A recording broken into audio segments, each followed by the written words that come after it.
warahmatullahi wabarakatuh.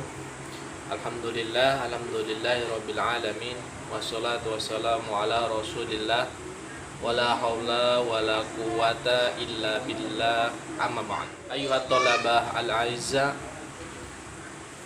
fi hadhil munasabah uridu sa'uqaddimukum at-ta'bir allati tastahdim fi amaliyati i'dad at-takrir al-mar'iyah. Pada kesempatan kali ini Bapak akan memberikan beberapa pola-pola kebahasaan ya. Dalam hal ini adalah bahasa Arab yang biasa digunakan untuk membuat laporan-laporan peliputan tempat-tempat ibadah, amakinul ibadah ya, seperti masjid, gereja dan lain sebagainya.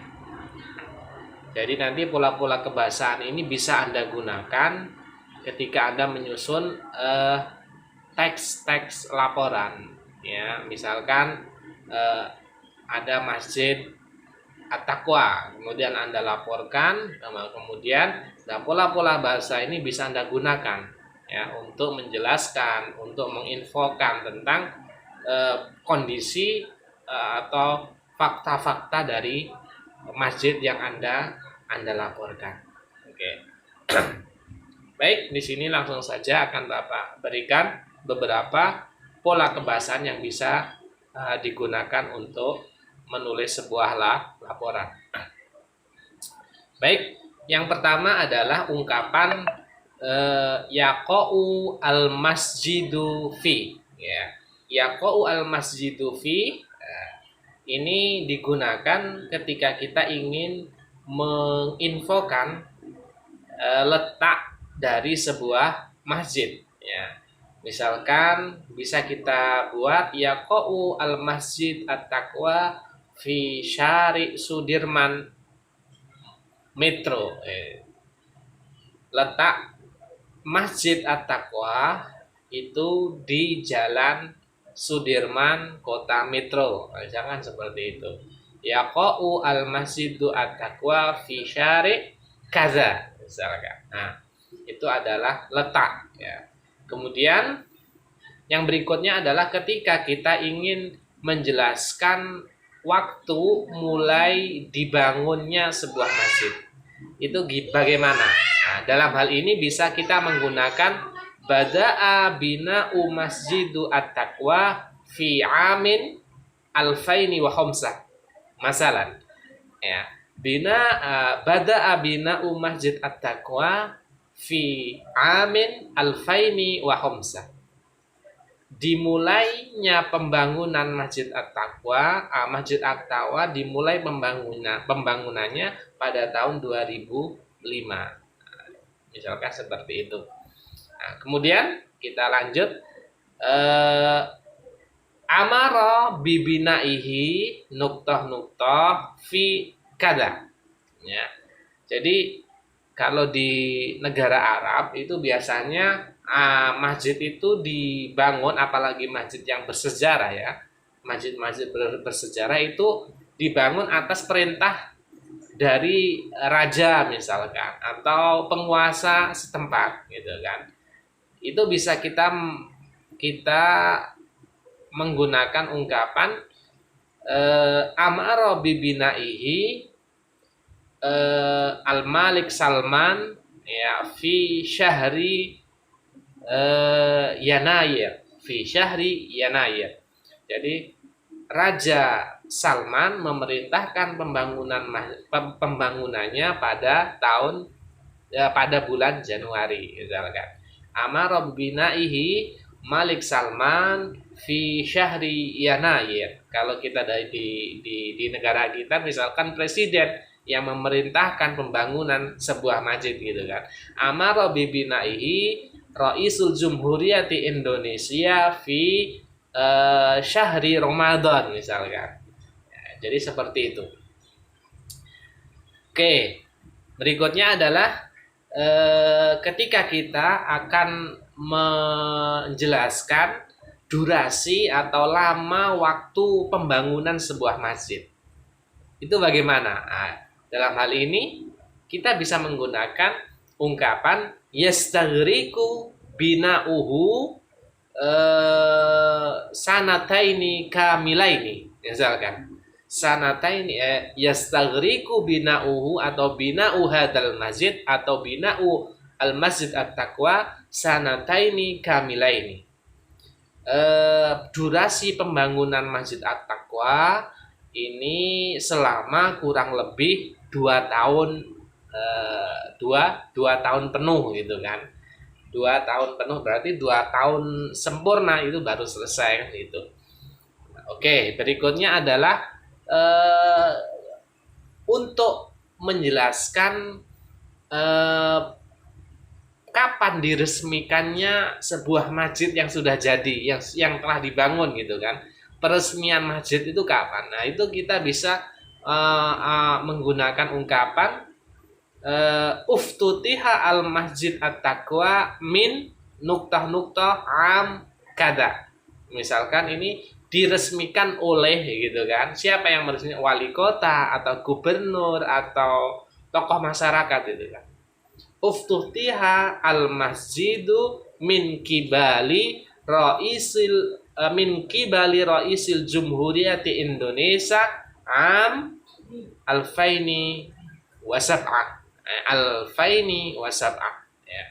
Masjid ini diresmikan oleh Presiden tahun 2007.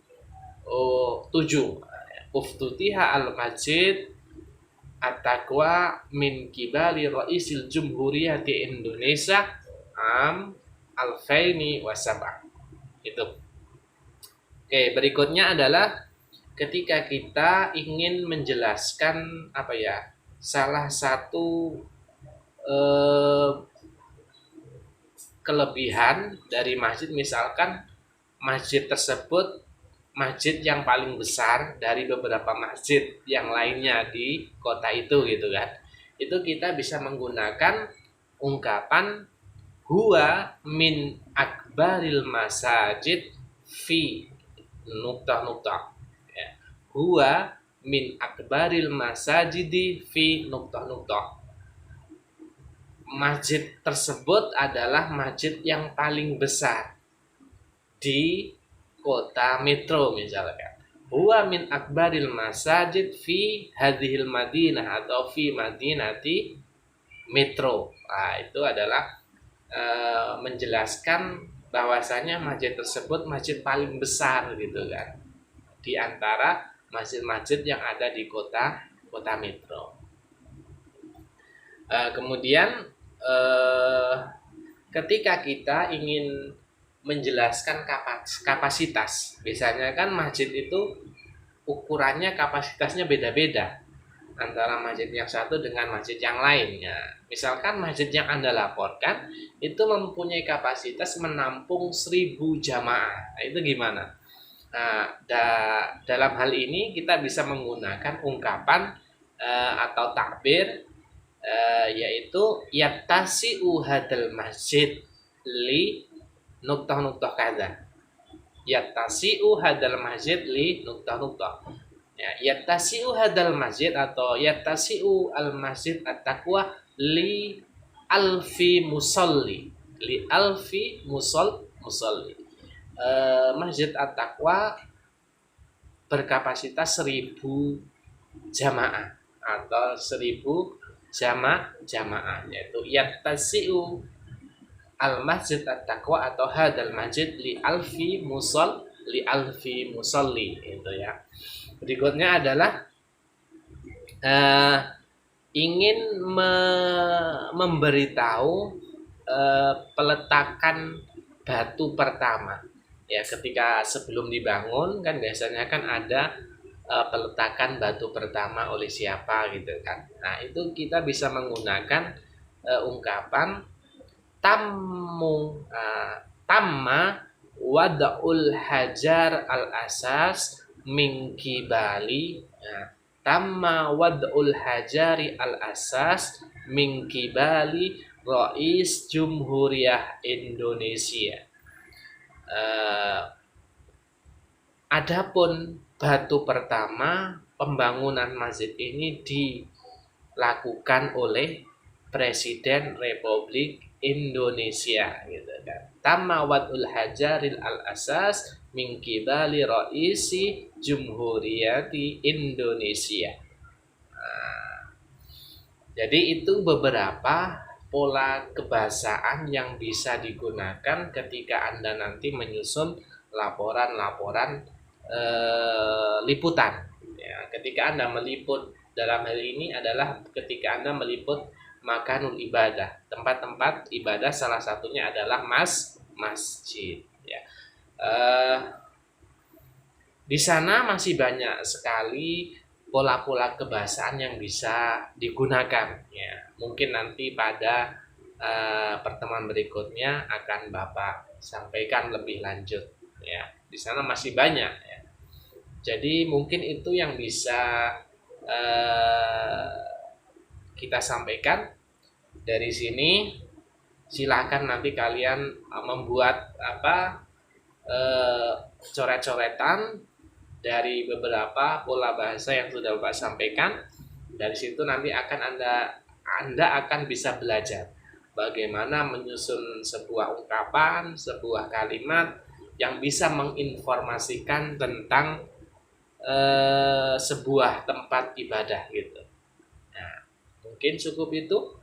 Wallahul muwaffiq ila aqwamit thoriq. Akhiran, assalamualaikum warahmatullahi wabarakatuh.